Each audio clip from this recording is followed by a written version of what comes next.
2,000명대 안팎의 확진자가 연일 계속 나오면서 방역당국의 고민도 깊어지고 있습니다. 지금 현재 방역 시스템으로 확진자를 막는 데 사실상 한계가 있다고 보면서 더 강화된 추가 조치를 내놓기로 했습니다. 엄하은 기자와 자세히 알아봅니다.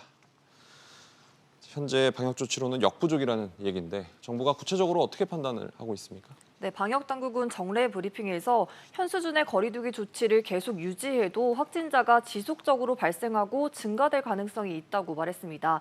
수도권 4단계, 비수도권 3단계가 적용 중이지만 확진자가 늘어나고 있고 수요일과 목요일 확진자 규모가 정점을 이루는 추세가 반복되고 있다는 겁니다. 네. 전파력이 강한 델타 변이가 확산되면서 돌파 감염이 급증하고 있고 이동량은 여전히 많다는 게 정부 판단입니다.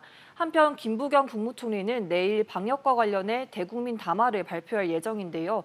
국민들의 거리두기 협조와 광복절 불법 집회 자제 등을 요청할 것으로 보입니다. 일단 아직은 정점에 이르지는 않은 상황이라는 분석이 우세한데 일단 정부가 방역 체계에 손을 대기로 한 겁니까? 네, 추가적인 방역 조치가 빠른 시일 내에 나올 것으로 보입니다.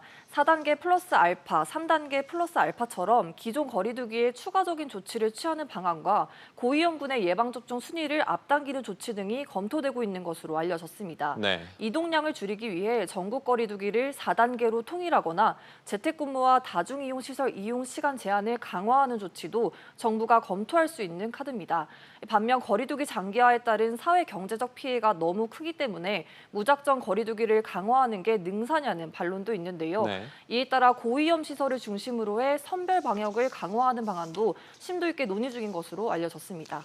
백신 얘기도 안 할 수 없는데 수급 차질을 빚은 가운데 지금 초중고등학교 개학까지 맞물리게 됐죠. 학교 현장에 혼란이 좀 있겠군요.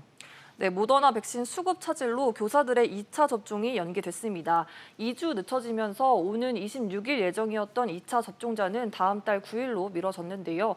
갑작스런 일괄 연기에 일부에선 사전에 통보를 받지 못했다며 불만 섞인 목소리도 나오고 있습니다. 네. 당장 2학기 등교를 앞둔 학교 현장에서 일부 교사들이 등교 전에 접종을 마칠 수 없는 게 아니냐는 우려도 나오고 있습니다. 방역당국은 개학 전에 접종을 완료할 수 있도록 일정을 조정하겠다고 밝히고 있지만 접종이 완료될 때까지 대면 수업을 좀 늦춰야 하는 게 아니냐는 목소리가 커지고 있습니다. 그렇군요. 원 기자 잘 들었습니다.